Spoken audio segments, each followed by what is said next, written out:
Hey everybody, this is Ryan, and I am back for the second episode of my working through the book of Revelation. In the last episode, we talked about Revelation 1 and verses 1 through 3, and we tried to set the stage for the entire book of Revelation. We used almost every single word in those first three verses to kind of talk about a special introduction of the book. And one of the things that we talked about in that lesson was the timing of Revelation. I'm going to read through these 7 examples again in the book. Chapter 1 and verse 1 says the things that Revelation is referring to, the things that must soon take place. Chapter 1 and verse 3 says the time is near. 22 and verse 6, I'm going to jump all the way from the very first verses of the book all the way to the very end of the book. 22:6, the Lord, the God of the spirits of the prophets, has sent his angel to show his servant what must soon take place. 22:7, I'm coming soon. 22:10, the time is near. 22:12, I'm coming soon. 22:20, I am coming soon. You kind of get the idea that God wants us to know that the things that he's talking about in Revelation are near, about to take place, that it's soon. So for each of the points in this lesson, we're going to need to spend at least a little bit of time thinking about this word soon and what it means and what it looks like. So in this episode, I want to talk about some of the different approaches to Revelation. And sometimes this conversation, if you're reading in a commentary or a book, or if you find a series of Revelation on the internet, there's probably going to be some section that says the date of Revelation. And that's kind of what I want to talk about in this one. But Revelation is unique in this way because when people talk about the date of the book, kind of you're talking about the date, but not really. That's not really what this is about. We're not trying to put a check mark and a day on a calendar to say, when was this book written? When we talk about the date of Revelation, we're asking the question, what is this book about? That really is what the date question focuses on. And if you want to narrow it down even more than that, the question is ultimately going to be, who is the bad guy in the book of Revelation? I think this just needs to be a part of this conversation to mention this at the very start, but also this is kind of a warning, especially to those of you who are listening who don't know this. If you put 5 people in a room who know something about Revelation, you know what? They don't even have to know something about Revelation. If you just put 5 people in a room, you're probably going to get at least 3 different takes on this subject. And the warning that I would give you is people who have opinions about when Revelation was written and ultimately what Revelation is about, they're normally pretty rabid about those opinions. And I'm not saying that to make fun or to be overly critical because I know what that feels like. I've been there. I've done the strong opinion rabid thing on the book of Revelation. I'll tell you this, there's a group of Christians pretty close to where I live who worshiped with a local congregation, and a long time ago, I'm talking about probably 20 years ago at least, a long time ago, there was a group of people in this church who actually left that congregation and decided to start their own little house church because of a difference of opinion over this subject. When was Revelation written and what is Revelation about?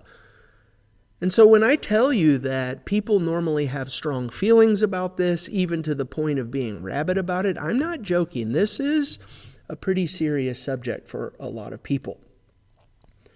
My goal for this episode is not necessarily to try to convince you of what I think about this subject, when Revelation was written and what it's about.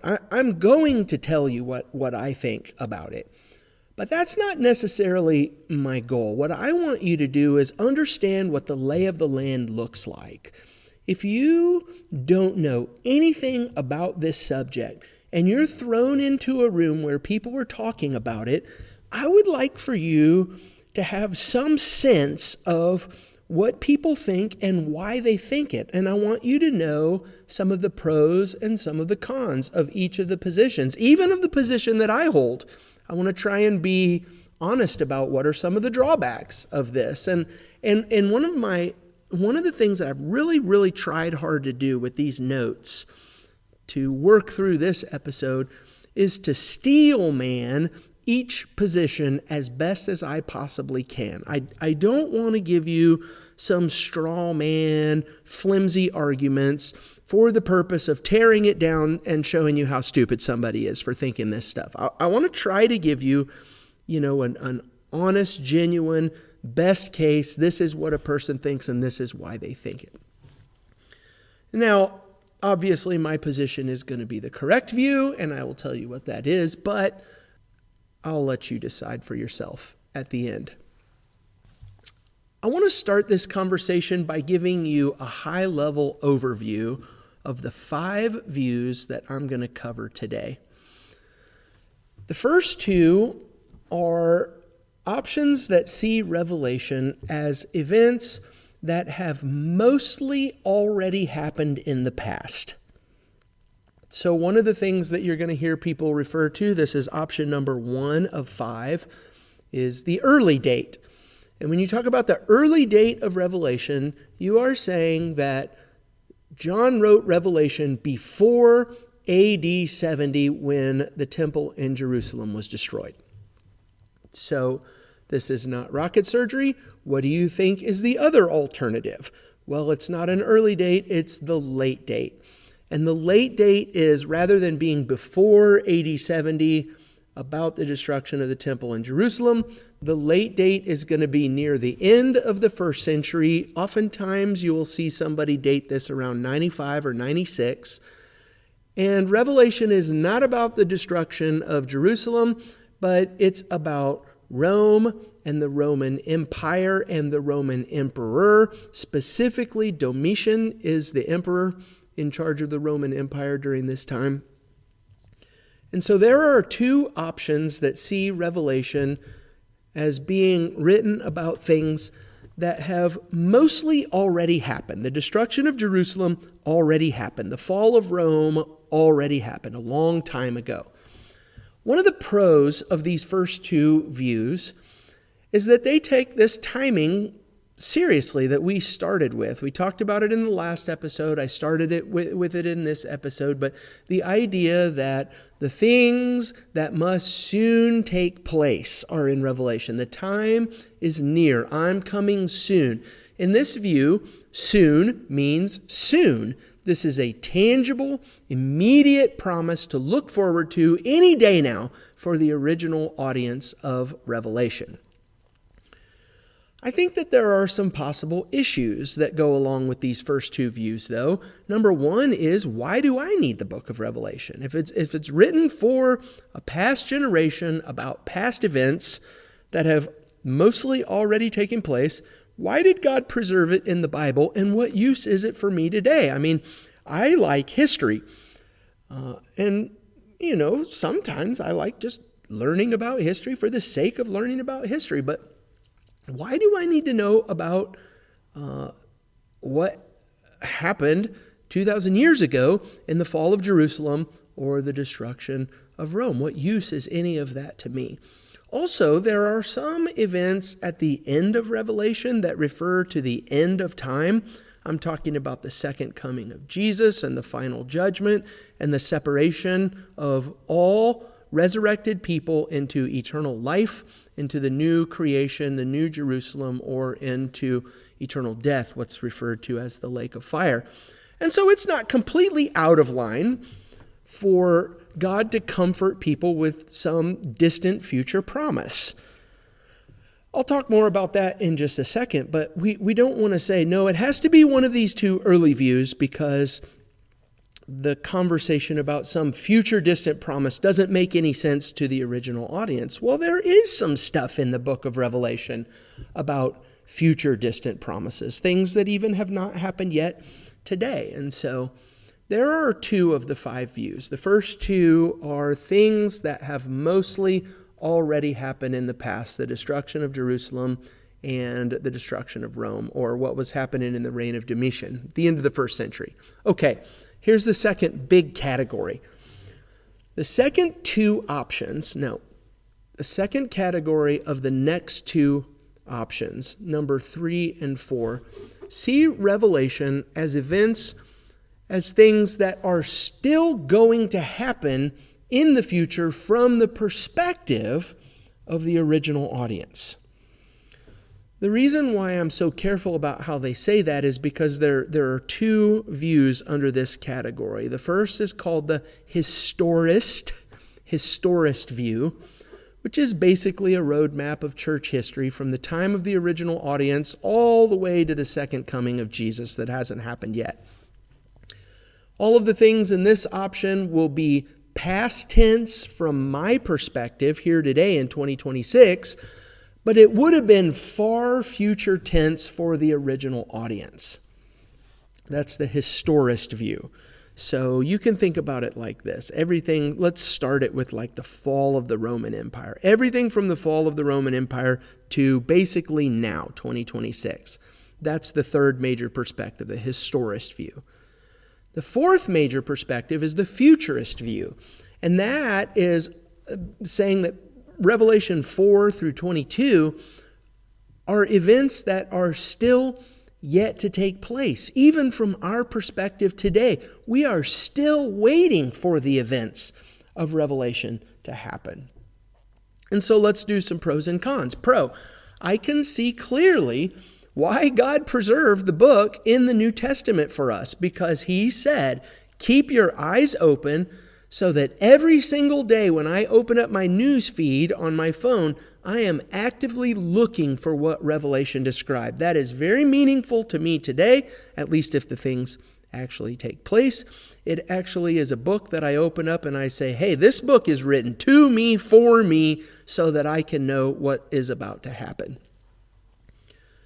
Well, you can probably already anticipate some possible problems with this view. Why in the world would the original audience have needed this information? How would it have been relevant in any way to them, or useful in any way to them in their specific circumstances? Jesus writes Revelation, he says, hey guys, I know your lives are miserable right now, but don't worry, because more than 2,000 years from now, in the future, here's what's going to happen. And they would say, wait a second, like my husband or my wife just got arrested today and is going to be killed for their faith. How does this help me in any way to know what's going to happen in the far distant future? So you've got two categories with four views. You've got a fifth view, which is called the idealist perspective, which for the most part, not completely, but for the most part is where I'm going to land at the very end of this podcast. The idealist perspective sees Revelation as a timeless, symbolic picture of the ongoing cosmic battle between God and Satan. In this perspective, Revelation is not merely a dusty history book about things that have already happened in the past, but it's also not a sci-fi novel about the end of the world either. It's more of a spiritual survival guide with symbols that teach all people in all places and throughout all time what it means to live as God's people in a fallen world and what God expects from us. I'm going to need to refine that just a bit, but for the most part, this is where I'm going to land. All right, so buckle up, because here we go.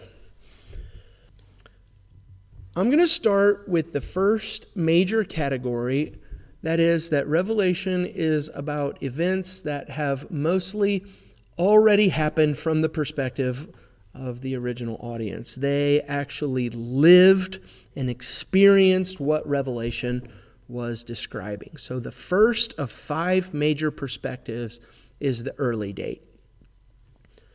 Now, before I start talking about the early date, I want to throw out a warning to you here about using labels to describe positions and try and put people in boxes on this subject. Because when we start using labels, one of the things that you're going to discover is not everybody uses these same labels in the same way. I'll give you a really important example to think about. The early date is sometimes referred to as the preterist view. The reason why it's called the preterist view is because preterist comes from a Latin word that means past. And I have in the past used this word to describe certain positions on Revelation, but I would really caution you about doing this, and I don't do this anymore.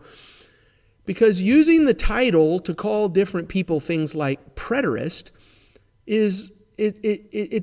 it's not a universal label that everybody uses to refer to the exact same thing, which pretty much makes the title useless. So let me tell you what I think is happening with the word preterist. When most people in my circles use the title preterist, they are describing people who think that literally everything in Revelation, including the very last chapters, the things that I would say have to do with the second coming of Christ and the final judgment and the separation into the new creation and the lake of fire. When this is probably how I would use the word. When I would use the word preterist, I'm describing people who think that literally everything in Revelation has already happened. It's already taken place. Sometimes you will hear people call this the AD 70 view, which again, I would be super careful with using titles because not everybody uses these labels to describe the same thing. And it might sound completely bogus to you. You might say something like, how in the world could you think that literally everything in Revelation has already been fulfilled? But we don't point at people and say, wow, you must be really dumb for thinking that. There are actually reasons, and some of them are good reasons for believing that this is the case. And so when I'm going to use the word preterist, I'm not going to use the word preterist, but if I was going to use the word preterist, it would probably be to describe somebody who thinks that literally everything in Revelation has already happened.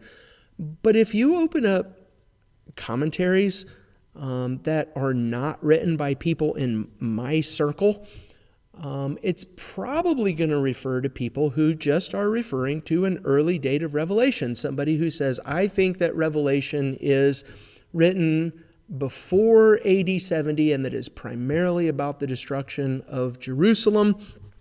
And that does not necessarily mean that every single thing in the book has already been fulfilled. There's some stuff at the end of the book from chapters 20, 21, and 22 that has yet to be fulfilled, but preterist refers in this context to the destruction of Jerusalem, the early date. So let me give you a summary of the early date. Revelation was likely written in the late 60s, and its primary purpose is to describe, predict, and tell about the fall of Jerusalem, which happened at the hands of the Romans. There are some references to Rome in the early date. It mostly points to Nero's persecution of Christians, where he tried to blame them for the Great Fire of Rome in AD 64. But for the most part, the early date says that Revelation is about the destruction of Jerusalem. And this is the point, and under this view of the early date. Revelation is preparing its readers for the AD 70 destruction of Jerusalem, which is not just a military campaign, but God's ultimate judgment against the Jewish people and the entire Old Covenant Jewish system. This is the spot where God looks at the Old Testament and he says, all right, I have been done with that for a long time, but I'm going to demonstrate to the world that it's over and we're not doing the Old Testament stuff anymore. We're doing New Testament stuff now. And the destruction of Jerusalem was the spot where the temple was destroyed, Jerusalem was destroyed, and this is the final rejection of that old system by God. And you can kind of appreciate why there is so much end-of-the-world type imagery in Revelation, because this was the end of an entire era of God operating with his people in a certain way that lasted all the way from the time of Moses through AD 70. And so you could talk about the destruction of Jerusalem as the sun going dark and the moon turning to blood and the stars falling from heaven. It really is a super big deal. Whether you believe that the early date of Revelation is the correct perspective, you still can admit that the destruction of Jerusalem was a monumental apocalyptic event in the history of God working with the world. So here's what I would like to do. I would like to give you 7 arguments in support of the early date view of Revelation. And no, I did not make 7 arguments because this is Revelation, and I sometimes get obsessed with the number 7. This is just, I made my list of all of the arguments that I've collected, and there happens to be 7 of them. You can do with that whatever you want. Maybe it's intended by God to be that way, but probably not. Okay, 7 arguments in support of the early date. Number 1, the immediacy of the fulfillment works best with this position. Soon means soon, and this is the best option for understanding soon in this way. If Revelation was written in the late 60s, and the book says, I am coming soon, it's just a couple years to AD 70, and Jerusalem was destroyed, and you could say, boom, there you go, it happened. I think this is going to be a little bit difficult with the late view, because you could say it happened at the end of the 1st century when Domitian was the emperor, and God says these things are going to happen soon, the time is near, and Rome doesn't fall for another couple hundred years. That's not really soon by my standards anyway. And so argument number 1, soon, if you're going to take soon as actually meaning soon, then it works best with this one. Number 2. By the way, I should have said this. These are in order of moving through Revelation, not in order of what I think are the best arguments. I'll tell you when I get to the best arguments. Number 2 is going to come from Revelation chapter 6 and verse 9, probably 9 and 10. It says, when he opened the 5th seal, I saw under the altar the souls of those who had been slain for the word of God and for the witness they had borne. They cried out with a loud voice, O sovereign Lord, holy and true, how long before you will judge and avenge our blood on those who dwell on the earth? So here's something I would like to prepare you for. If you're going to get into a conversation with somebody about the date of Revelation, there's going to be a whole lot of back and forth argument about whether or not there was a formal empire-wide persecution of Christians. And what I mean by that, a formal empire-wide persecution of Christians, is that there is a national law, empire-wide law, that was enforced across the entire Roman Empire that said it is illegal for you to be a Christian, and if you are a Christian, you're going to be arrested and maybe killed. There's going to be a lot of people who say, no, there was no formal empire-wide persecution. There were localized persecutions, and there were a lot of them. I'll talk about that in just a second. But no, there's no empire-wide formal persecution of Christians.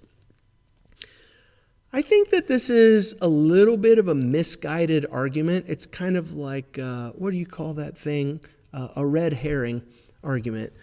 To kind of, it's maybe not intended to take us off the path, but it does take us off the path if we're going to argue about this conversation. Because even if there was no formal law in place, the earliest Christians did undoubtedly suffer for their faith in almost every place where the gospel went. I'm going to move through the book of Acts just to give you an example of this. Number 1, there was Jewish persecution of Christians almost every single place where the gospel went. And so in Acts chapter 4, Peter and John were arrested by the Jewish powers that be. In Acts chapter 5, all of the apostles were arrested, and the group of people who were interrogating them actually wanted to kill them. But you remember Gamaliel stepped in and he said, hey, listen, you don't want to actually be fighting against God if this turns out to be true. And so they just beat them instead. I'm being sarcastic about that. Like, I don't want to just be beat, but the apostles were beat in Acts chapter 5 because they were Christians. In Acts chapter 7, Stephen was killed. In Acts chapter 8, it says there was a great persecution that broke out, and Saul, who later becomes the Apostle Paul, was ravaging the church. That's what the text says. He was ravaging the church. In Acts chapter 12, Herod Agrippa killed James, and he arrested Peter, and I think the text points us to he's also going to kill Peter. And I'm going to call this Jewish persecution for two reasons. Number one, Herod Agrippa really wanted to emphasize his Jewish heritage. He wanted to be regarded by his subjects as one of them. But besides that, even if that's not true, Acts chapter 12 says that he did what he did in order to please the Jews. He saw that the Jews liked that he had James killed, and so he arrested Peter. And so I would still call this Jewish persecution. Acts chapter 13, Paul and Barnabas were driven out of Pisidian Antioch. And I think this chapter is a really good way to describe some Jewish persecution. It's not always that a group of people from Jewish heritage are pulling out their bats and beating you. Sometimes the ways that Jewish persecution happened was by Jewish people leveraging their influence with the powers that be. And that's exactly what you see happening in Acts chapter 13. It's not that the Jews actively go after the Christians. It's that they whisper into the ears, or maybe not whisper, but shout into the ears of the Gentiles who are in charge, and the Gentiles go after the Christians. But I'm still going to refer to that as Jewish persecution because that's where it originated. Acts chapter 14, some of the Jews tried to stone, I'm going to say this, they tried to stone Paul and Barnabas in Iconium, but Paul and Barnabas ran away. Later on in Acts chapter 14, that same group of people followed Paul and Barnabas to Lystra, and this time they did stone them to the extent that everybody actually thought Paul and Barnabas were dead. In Acts chapter 17, there were riots in Thessalonica and Berea, and you'll remember that Jason's house was attacked. There was a stirring up of the crowds. It's another one of those things where the Jewish people are getting people wound up, so I'm still calling it Jewish persecution. And then in Acts chapter 21, Paul is eventually arrested in Jerusalem. But Acts does not only tell us about Jewish persecution, there's also examples of non-believing Gentile persecution. In Acts chapter 16 in Philippi, Paul cast out a spirit of a slave girl, and her owners were mad that their profit machine was gone. And so Paul and Silas got dragged to the marketplace before the rulers, and they were beaten and thrown into prison. That was not Jewish persecution, that was Gentile persecution. In Acts chapter 19, there was a citywide riot in Ephesus because Demetrius, who was a silversmith who made shrines of Artemis, a pagan god Artemis, Demetrius was mad that Paul was messing with his business.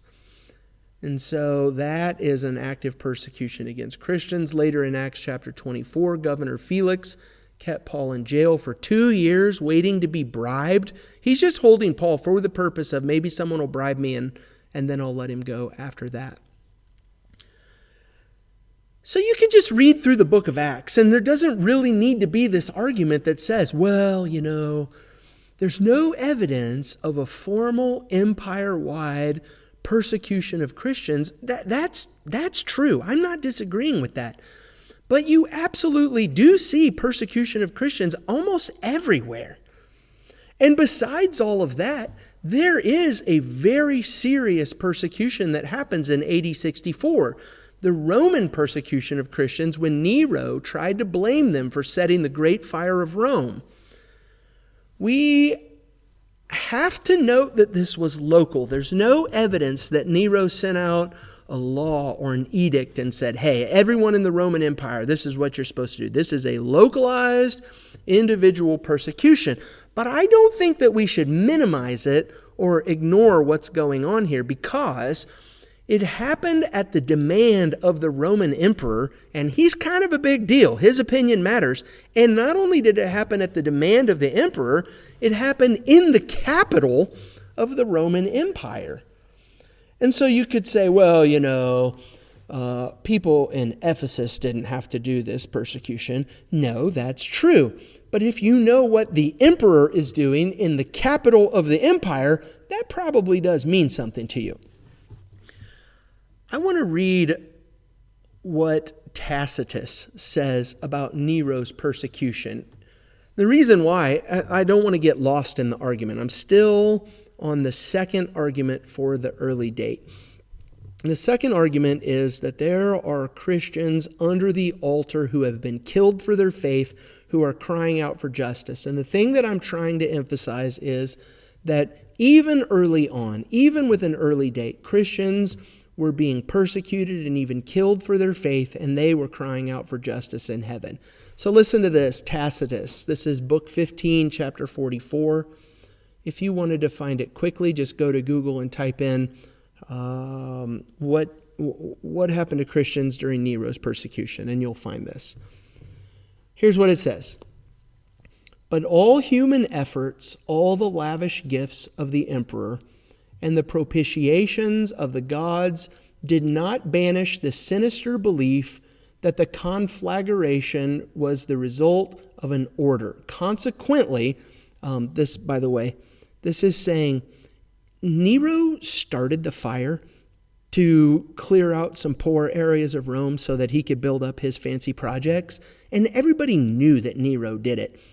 But you can't just say something like that. People don't like it when you burn their city down, even if you're the emperor. And so that's what's happening here. Everybody knew that this fire was the result of an order. Okay, back to the quote. Consequently, to get rid of the report, Nero fastened the guilt and inflicted the most exquisite tortures on a class hated for their abominations called Christians by the populace.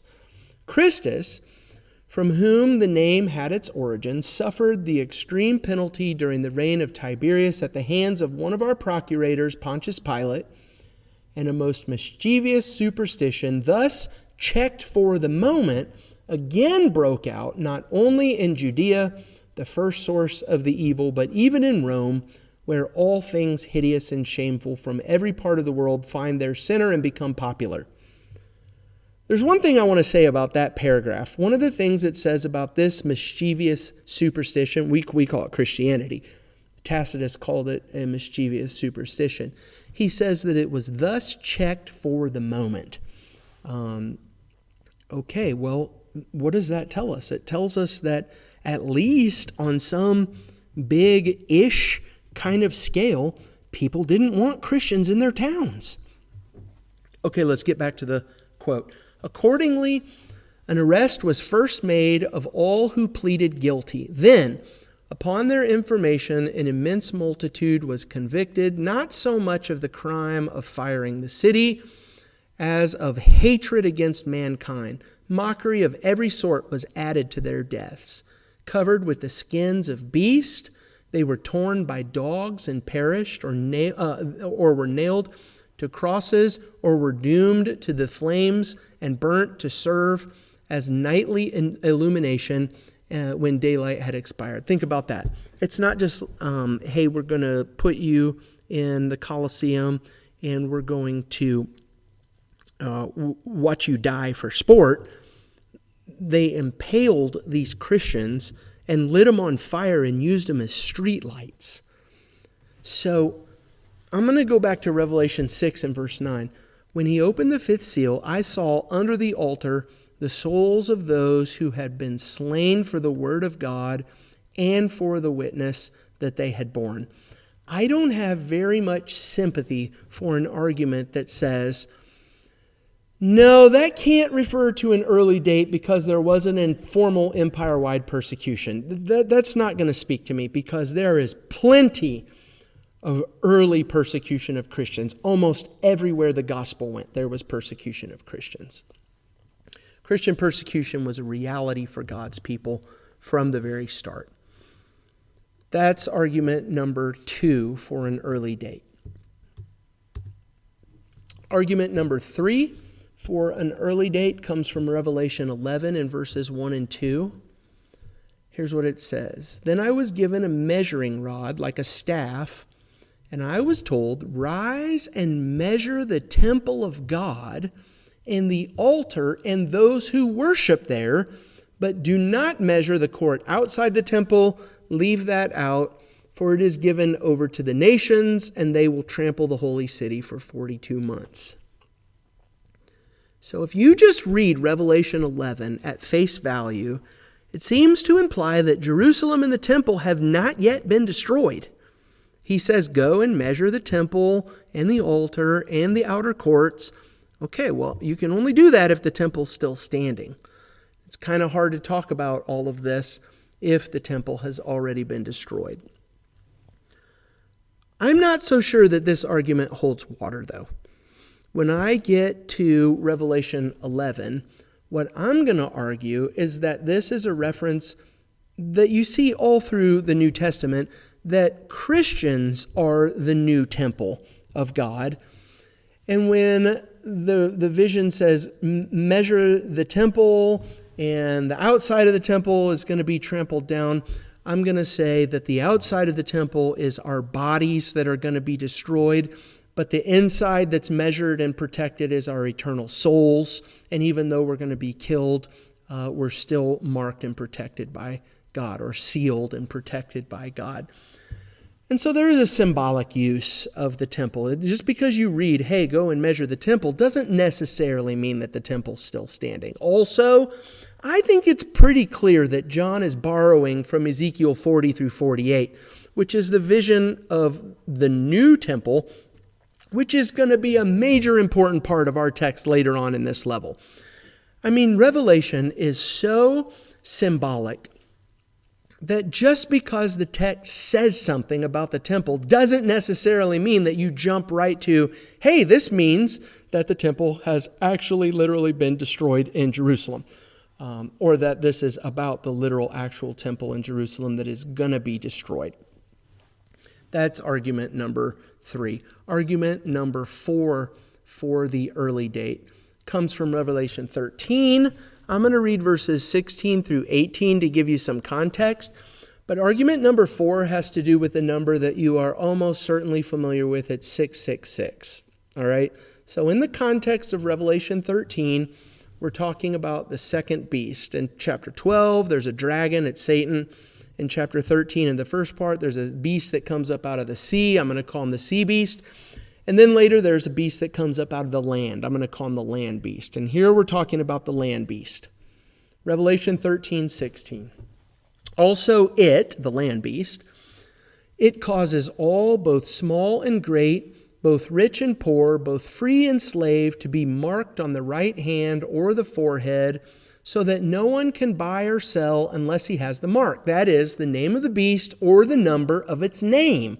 Got that? The name of the beast or the number of its name. And then John says, this calls for wisdom. So it's kind of like he's looking at you and winking right now. We all know what we're talking about, right? This calls for wisdom. Let the one who has understanding calculate the number of the beast, for it is the number of a man, and his number is 666. So the reason why this is an argument that people use for the early date of Revelation is because there is a thing called gematria, which is a system of assigning letters. It's a system of assigning numbers to the letters of the alphabet.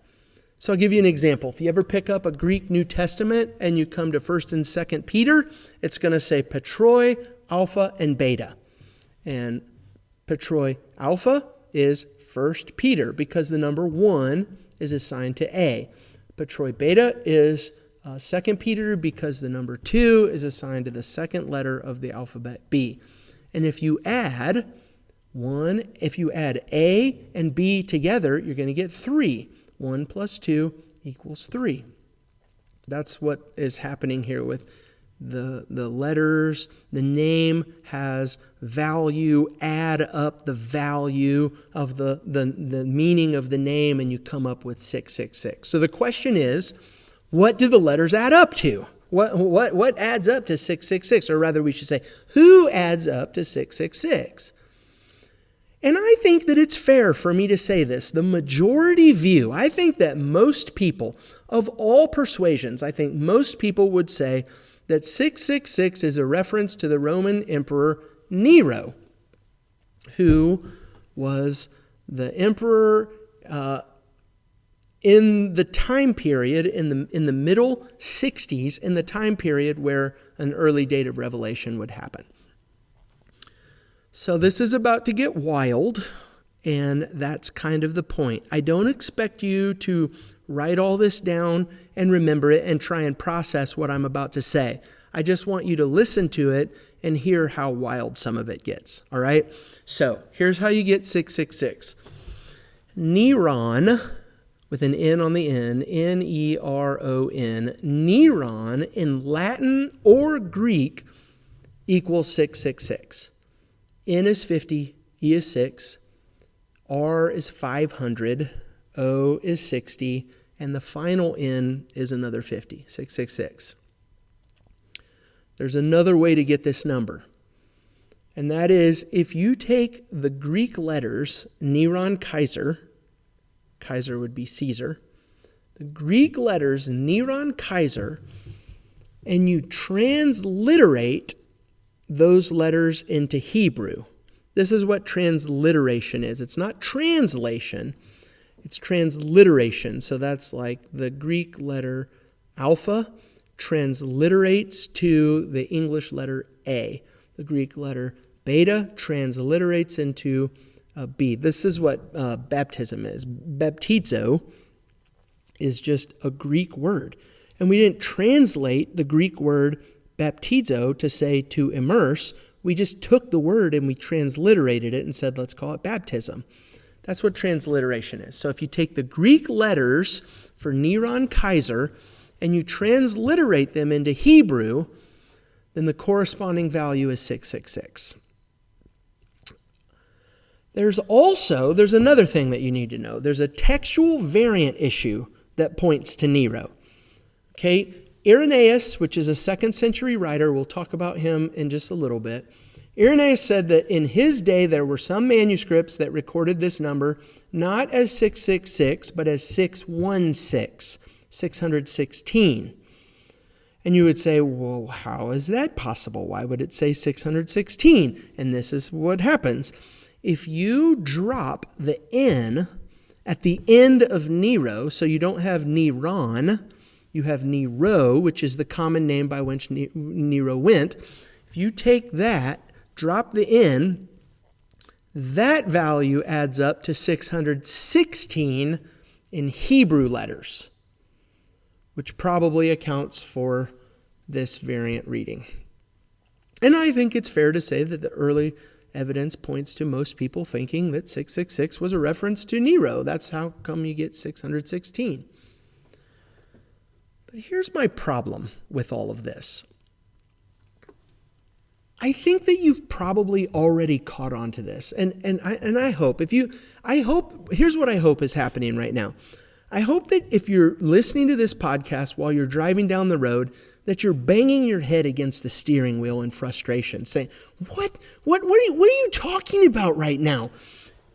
Because, there's all kinds of wild stuff that has to happen to make this work. We're talking about the spelling of words in Greek and Latin and transliterating those words to Hebrew from Greek. And do we keep the N or do we drop the N? And this is just the reality. With enough creativity in this process, you can make these numbers do almost anything you want them to do. I pulled a quote from Farrell Jenkins. He has a little book on Revelation, and Farrell Jenkins says this: the number 666 has been applied at one time or another to such persons as Muhammad, Luther, Napoleon, the Pope, Hitler, Kissinger, and others.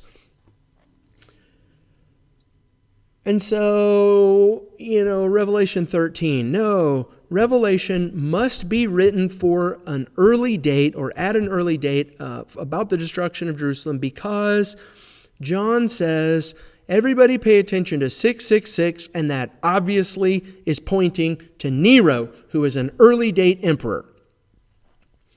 I don't think so. I think a much better option is to appreciate that numbers are so symbolic in Revelation. And not only that, but 666 is just so obviously meant to point us to an unholy trinity that we should see the number as symbolic and not some kind of riddle that equals Nero. We don't look at all of the numbers through the book of Revelation and say, hey, listen, this is symbolic and this is what it means, and this is symbolic and this is what it means. But when you come to 666, you better start doing some goofy math because you need to come up with Nero. That doesn't make much sense to me. So that argument doesn't really hold. It holds water, but not good water. Okay, argument number 5 for the early date. It comes from Revelation 14 and verses 19 through 20. So the angel swung his sickle across the earth and gathered the grape harvest of the earth and threw it into the great winepress of the wrath of God. And the winepress was trodden outside the city, and blood flowed from the winepress as high as a horse's bridle for 1,600 stadia. This is a picture of extreme violence. There's going to be so much blood that it's going to be as deep as a horse's mouth, and it's going to be that deep for 1,600 stadia. If you have notes in your Bible, check out the text note next to 1,600 stadia. In my ESV, it says 1,600 stadia is about 184 miles, and 184 miles is almost exactly the length of Palestine from north to south. And so, obviously, Revelation was written about the destruction of Jerusalem, the destruction of Judah at the hands of the Roman Empire, because there's just going to be blood filled for the entire distance of the Holy Land of Palestine. So one question that I have about this perspective is, why would John be writing to Christians in Asia Minor? How does the destruction of Jerusalem affect that group of Christians if it's written about the destruction of Jerusalem, and not just Jerusalem, but the entire span of the Holy Land? I can kind of make an argument for how that would work, like Jewish people who had converted to Christianity would still feel some connection with the Holy Land, and you probably would even have family and friends there. And, I don't want to see 5 feet of blood for 184 miles in the land of my heritage. I can be sympathetic with that argument, but I think ultimately I would say this is not very relevant and meaningful to the people that the book was written to, if that's what's happening here. Okay, argument number 6 for the early date of Revelation. It comes from Revelation 17 and verses 8 through 11. And in my opinion, this is one of the strongest or best arguments for the early date. It's going to get a little bit hairy, but I think you can at least be sympathetic with somebody who holds this view. Revelation 17, starting in verse 8. The beast that you saw was and is not and is about to rise from the bottomless pit and go to destruction. And the dwellers on earth, whose names have not been written in the book of life from the foundation of the world, will marvel to see the beast, because it was and is not and is to come. This calls for a mind with wisdom. That's another one of John looking. It's like when you watch The Office and the people look directly at the camera. It's like, hey, you all know what we're talking about here, right? Verse 9, this calls for a mind with wisdom. The 7 heads are 7 mountains on which the woman is seated. They are also 7 kings. 5 of whom have fallen, one is, the other has not yet come. So you've got 7 kings, 5 are gone, one is, the other has not yet come. And so wouldn't this be cool if you could say, hey, where did this list of kings start? Count 1, 2, 3, 4, 5, 6. One is. That's where the letter was written. If it happens to be Nero, then this is an early date for Revelation. It says the other has not yet come, and when he does come, he must remain only a little while. That one kind of is important. The one that hasn't come yet, he's going to come, but he's only going to be around for just a little bit. As for the beast that was and is not, it is an 8th, but it belongs to the 7, and it goes to destruction. And the 10 horns that you saw are 10 kings who have not yet received royal power, but they are to receive authority as kings for 1 hour together with the beast. Okay, verse 10. They are 7 kings, 5 of whom have fallen, one is, and one is to come. If you're an early dater, this is what that looks like. Here are the kings of Rome. I'm going to start with Julius Caesar. You got Julius Caesar. I'm going to do 1, 2, 3, 4, 5. Julius Caesar, Augustus, Tiberius, Caligula, and Claudius. That's the first 5 Roman emperors. Number 6, Nero. Nero was the emperor from 54 to 68. That would be right when an early date of Revelation happens. Nero got himself into some trouble, and people didn't like some of the things that he was doing, so he went to a villa outside of Rome and stabbed himself in the neck. And that led to the year of the 4 emperors. A man named Galba pops up in June of 68. He is the emperor until January of 69. That's not very long, by the way. After Galba, there was Otho. He's only emperor for a short time in 69. After him was Vitellius. He was only emperor for a short time in 69. And after him was Vespasian, who actually reestablished some permanence to this position. He was an emperor from 69 to 79. Vespasian was actually going to fight against the Jews in Jerusalem whenever this Galba, Otho, Vitellius situation happened in Rome. And so Vespasian had to call off what he was doing and go back home to secure his position as emperor. But Vespasian had a son named Titus, who was general of an army during this time, and Vespasian sent Titus, who also did some destruction of Jerusalem, and he was emperor from 79 to 81, and Titus has a son, Domitian, who's 81 to 96. Okay, that's the first 10 emperors of Rome. Let's talk about how this fits in with our text in Revelation 17. They are 7 kings, 5 of whom has fallen. 5, Julius Caesar, Augustus, Tiberius, Caligula, Claudius, dead. 5 have fallen. Nero, 1 is. Boom. 1 is coming, but he's not going to last very long. Galba, Otho, Vitellius.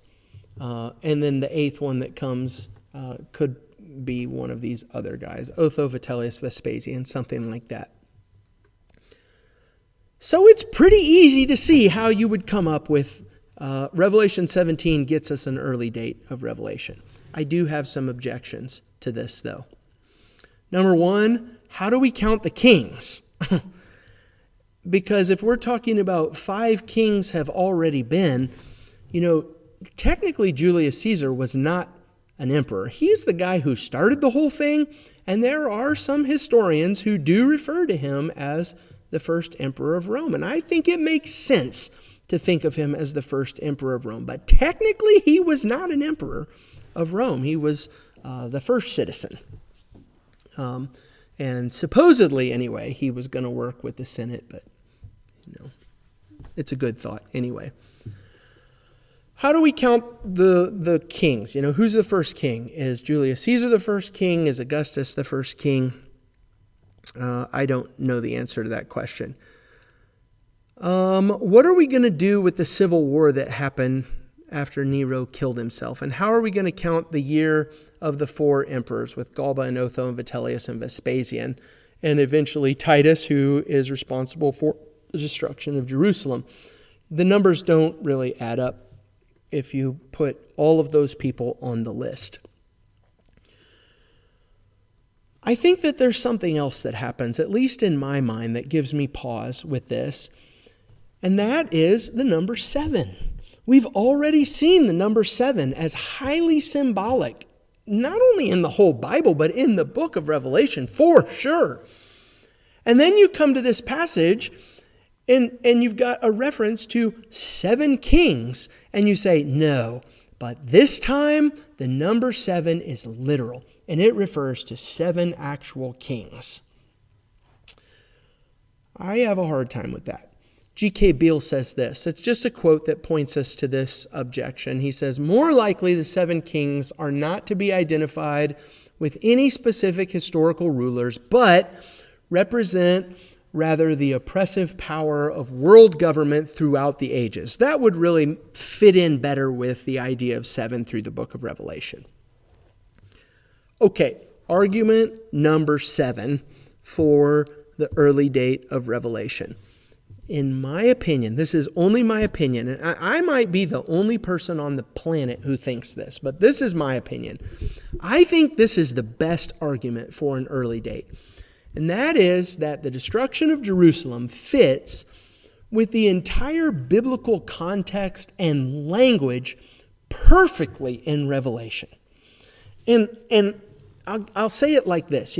Jesus in the Gospels was very upset with what Jerusalem had become and what the leaders of Jerusalem had turned it into. In Matthew 23, you've got these woes against Jerusalem. Woe to you, scribes and Pharisees, hypocrites, because you do all of this stuff that I don't like. And so, no, it's not that I don't like, that God doesn't like. This is not okay. Matthew 23, listen to this. Matthew 23 in verses 37 to 39. Jesus says, "Oh, Jerusalem, Jerusalem, the city that kills the prophets and stones those who are sent to it. How often would I have gathered your children together as a hen gathers her brood under her wings, and you were not willing. See, your house is left to you desolate. For I tell you, you will not see me again until you say, 'Blessed is he who comes in the name of the Lord.'" So Jesus is looking out over Jerusalem and he says, I'm going to tear this place down. It's going to be destroyed. And then the very next thing that happens in Matthew 24, this section is called the Olivet Discourse. It's the sermon that Jesus preaches from Mount Olive, the Olivet Discourse. Matthew 24, Mark 13, Luke 21. I'm going to read the Matthew 24 section, verses 1 through 3. Jesus left the temple and was going away when his disciples came to point out to him the buildings of the temple. But he answered them, "You see all these, do you not? Truly I say to you, there will not be left here one stone upon another that will not be thrown down." As he sat on the Mount of Olives, the disciples came to him privately, saying, "Tell us, when will these things be? And what will be the sign of your coming and of the end of the age?" And this to me is the most powerful argument for the early date of Revelation.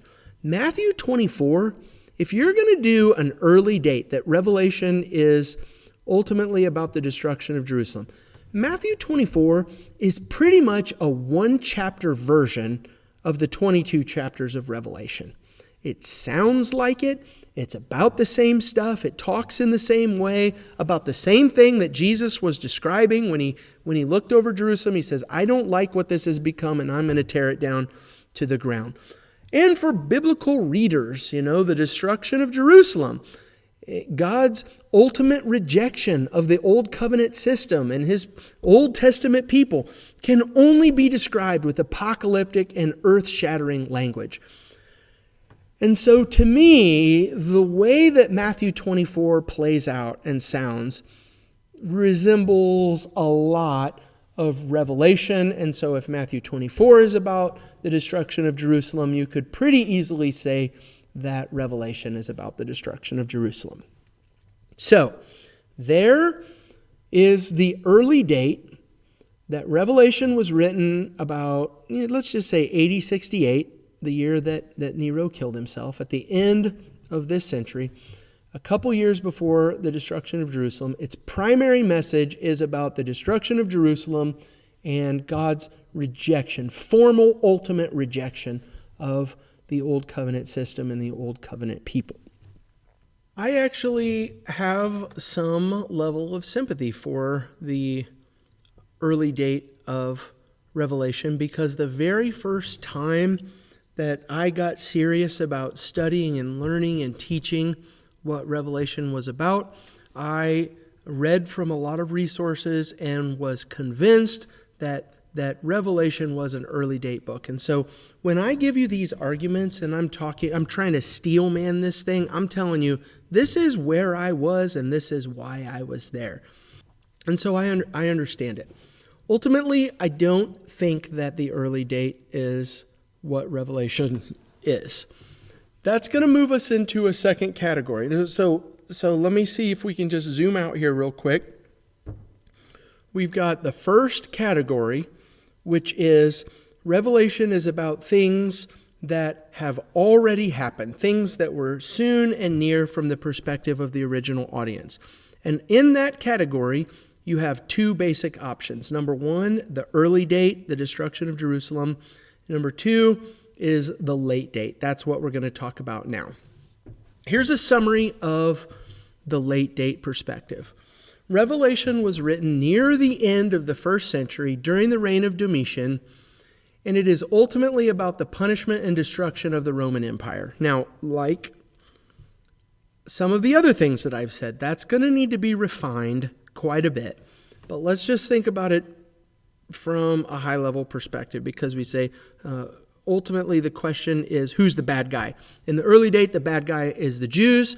In the late date, the bad guy is the Romans. And so let's just say for now the destruction of the Roman Empire. The main point of Revelation, the main point is not necessarily, hey, Rome is going to be destroyed. The main point is that the Roman Empire is corrupt and evil, and they are requiring Christians to participate in things that we cannot participate in. And so, Revelation, this is the point, Revelation encourages the original audience not to compromise their faith and assimilate into the sinful culture around them. So contrast that. The early date perspective is God is going to reject the Old Covenant and the Old Covenant people. The late date is the world that you live in is evil and sinful, and don't you be a part of it. Those are different. You see, we're not talking about attaching a date to a calendar when we talk about the early date and the late date. We're talking about what is the book about? What is the main purpose and who's the bad guy? Ray Summers, here's a quote from his little book on Revelation. Just to give you a sense, I'm not reading you this quote to say, listen to what he says. This is authoritative. I just want to give you a sense of how prominent the late date perspective is. This is what Summers says. New Testament scholarship is practically unanimous in the opinion that Revelation was written during the rule of Domitian about AD 95 or 96. Again, I'm not saying, hey, it must be true because Summers said that it's true. I just want you to understand that if you are talking about an early date of Revelation, it's kind of a niche thing, and you're going to find some people who hold this perspective for good reasons and make good arguments for why they think what they think. But for the most part, most people who study the book of Revelation are going to land in late date territory. And I'll just tell you right now that this is not completely true, but this is kind of where I'm going to land also, with a little disclaimer attached to that. Okay, So in the last section, I don't even know. I didn't look at my recorder while I was talking. I don't know how long the last section was. But in the last section, what I did was I spent a lot of time giving you 7 reasons why people would think that the early date is the perspective of Revelation. I'm actually not going to talk about the main argument for the late view in this episode. And the reason why is because I need way more space and more time to talk about that. So let me just give you an idea of what I'm going to do. I think that the late date perspective, pointing to how the Roman Empire, the Roman Emperor, the Roman Empire is an evil and corrupt system, I'm going to need to talk about the Roman Imperial cult quite a bit. And if I say the Roman Imperial cult, there's going to be a lot of you listening who probably don't know what that is. And if you do know what that is, I'm guessing that you probably don't have a full understanding of the depth and the extent of what is going on here when we talk about the Roman imperial cult. And so basically, here's a high-level overview of that. It is that Christians were forced to worship the emperor and or the empire and or to offer sacrifices to pagan gods in order to function in their daily lives. It's not really true. I mean, if you were a Jew, the Romans said, fine, be a Jew. I don't care. But if you're a Christian, you didn't really have that liberty to say, fine, be a Christian. I don't care. But even if you were a Christian, fine, live your life, but you still have to worship the emperor, and you still have to worship the empire and some of the other pagan gods that are associated with your livelihood and your work. And Christians just can't do that. We can't worship another person as God. We can't worship any other things or gods. And so that's going to become a major problem for us, and we're going to need to talk about what that system looked like and how that system operated. And so my plan is that's going to be the next episode of this podcast, to do an entire thing talking about the Roman imperial cult and trade guilds and some of the other stuff associated with that. Let me talk just a little bit more about this. Revelation 13 and verses 15 through 17. We're back to talking about the land beast. Remember, there was a dragon, a sea beast, and the land beast. Here's the land beast. It was allowed to give breath to the image of the beast, so that the image of the beast might even speak and might cause those who would not worship the image of the beast to be slain. Also, it causes all, both small and great, both rich and poor, both free and slave, to be marked on the right hand or the forehead, listen to this, so that no one can buy or sell unless he has the mark. That is, the name of the beast or the number of its name.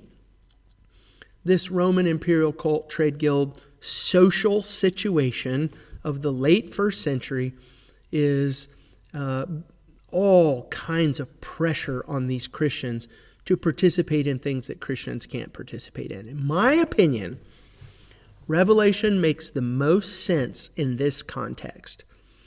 And this situation that we're describing right now is so much more formalized and established later in the first century in the reign of Domitian than it was even basically even a thought in people's minds. That's not true. That's exaggeration. I should not have said that. It was a thought in people's minds. But it's way more of a bigger deal in the late first century than it was in the time of Nero for an earlier date.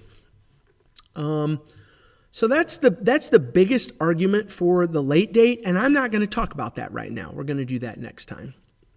Let me give you some external support for a late date of Revelation. A little bit ago, I referred to a guy named Irenaeus. Irenaeus writes in the 2nd century. So make sure you have this clear. The 1st century is the time of Jesus and the apostles that ends with 99 or 100. The 2nd century is the 100s. The 100s is where Irenaeus writes.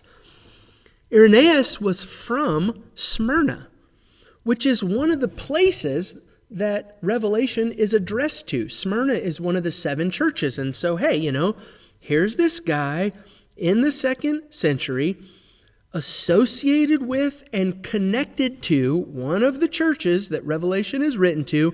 And there's even more that you need to know about Irenaeus. Irenaeus had a teacher whose name was Polycarp. And Polycarp was a student of the Apostle John himself, who is the author of Revelation. So the author of Revelation has a student Polycarp, and Polycarp has a student Irenaeus. And so I'm not quoting Irenaeus to say that he's some kind of authoritative, inspired writer and that we should read this in the same way that we read the Bible and this must be true. I'm just saying there's a lot of good reasons to pay attention to what Irenaeus had to say here. Okay, so Irenaeus has a book called Against Heresies. You can find it for free on the internet, and to find this quote, you're going to look for Against Heresies, Book 5, Chapter 30, Section 2. This is a conversation between Polycarp and Irenaeus. Got it? We will not, this is the quote, we will not, however, incur the risk of pronouncing positively as to the name of Antichrist, for if it were necessary that his name should be distinctly revealed in this present time, it would have been announced by him who beheld the apocalyptic vision. Okay, let's just stop there. This is not my point. But earlier we had this conversation about 666 and how it points to Nero, and everybody knows that this is talking about Nero. Irenaeus says, we don't know who 666 is pointing to. We don't know who this Antichrist is. And if God wanted us to know who the Antichrist was, then he would have said, this is who the Antichrist is. And so, just another reason to think maybe 666 is not necessarily pointing to Nero. Okay, whatever. I'm going to keep reading from Irenaeus again. He would have told us by him who beheld the apocalyptic vision, for it was seen no very long time since, but almost in our day, toward the end of Domitian's reign. So here is an outside source he's got some reasons for listening to what he has to say about this, and he just says, with plain and clear words, that Revelation was written in a late date during the time of Domitian. And he even says, it's not even that long ago. It's almost in our day. You would not say that if it was written before AD 70. You would have been talking about something a lifetime ago, 40 plus years ago from Irenaeus' perspective. And so here's external evidence. No, Revelation is written at a late date about the Roman Empire, not an early date about Jerusalem. Eusebius is a church historian. He wrote a book called Church History. If you want to find it for free on the internet, sometimes it's called ecclesiastical history, but the ecclesiastical just means church. It's church history. And he wrote this book in the 300s. So it's significantly later than Irenaeus, but still very, very early by history standards. And this is what Eusebius said about Revelation. He said, it is said that in this persecution, and he's describing Domitian, under the Domitian persecution, in this persecution, the apostle and evangelist John, who was still alive, was condemned to dwell on the island of Patmos in consequence of his testimony to the divine word. So Eusebius said John was exiled and wrote Revelation during the Domitian persecution, which is a late date of Revelation. So there's a couple pieces of external support, outside the Bible support for a late date. Let's talk about some internal support. I told you that I'm going to try to be as honest about this as I can. This first one is not a great argument, in my opinion. But you're going to see it. Almost everybody who argues for a late date is going to make this argument, and I don't love it. Well, I love one part of it, but not most of it. Okay? This is the argument. Revelation has to be written at a late date because the churches in Revelation 2 and 3 are dealing with problems that seem to indicate that they've been around for a long time. So, for example, in chapter 2 and verse 4, the church at Ephesus has abandoned the love that they had at first. And you would say, here is a church that's doing good and they're strong and they're functional, but enough time has passed that they have abandoned the love that they had at first. And so that must be evidence that a late date of Revelation is true, because enough time must have passed for Ephesus to have fallen in this way. Well, I mean, just in the New Testament, you can defeat this argument. You can read about Paul in Ephesus in Acts 18, 19, and 20, and we can date those visits to Ephesus in Acts 18, 19, and 20 to, let's just give a big range here, anywhere from 52 to 57 is when Paul was in Ephesus.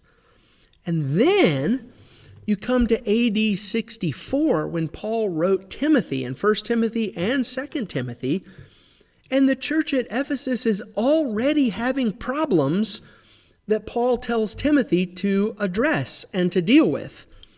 And so that's just a span of let's say 57 to 64. What are we talking about here? 7 or 8 years. In 7 or 8 years, Ephesus has already got enough problems that Paul has to write letters of the Bible to Timothy to say, hey, listen, you need to fix some of these problems.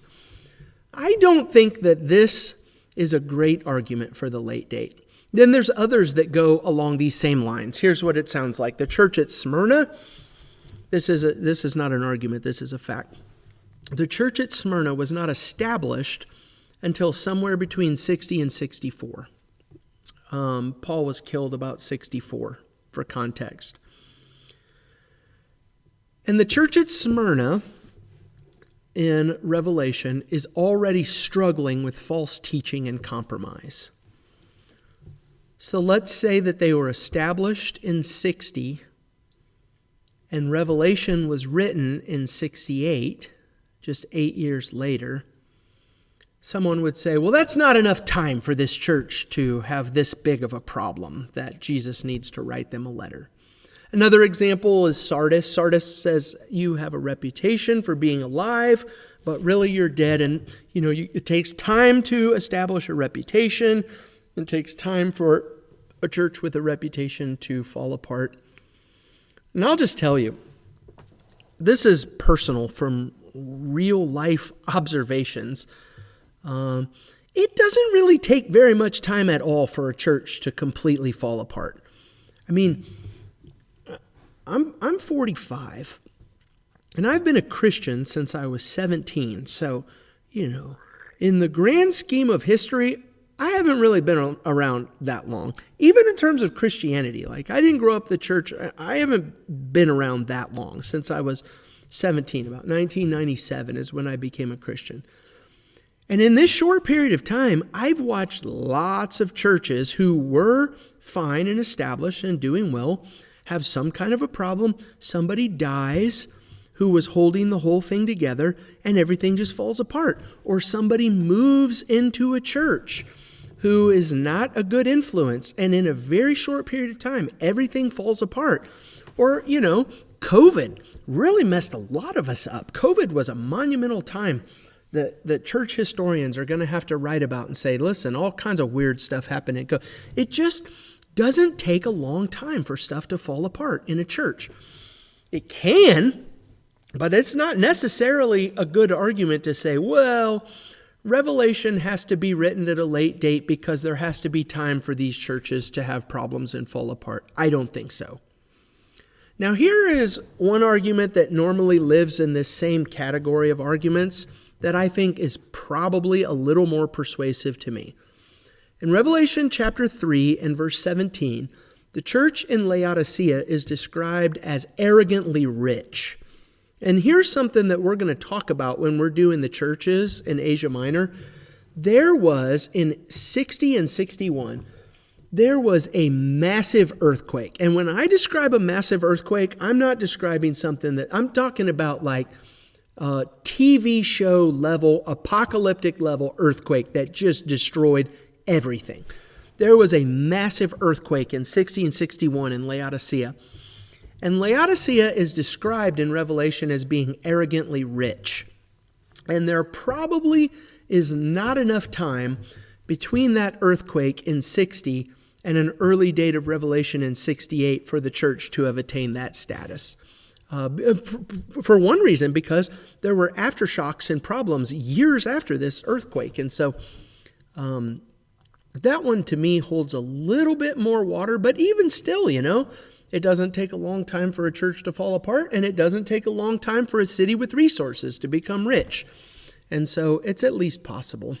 I don't like this line of argumentation.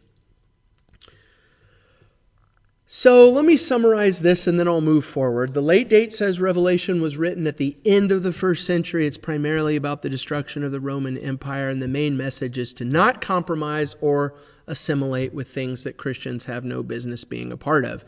And the best argument for this view is the environment of Asia Minor at the end of the first century with the Roman imperial cult and trade guilds, and I'm going to talk about that in the next episode. Okay, so right now, we've got the first 2 of 5 perspectives under our belt. You should be able to know something and have some kind of halfway intelligent conversation about what is the early date, what is the late date.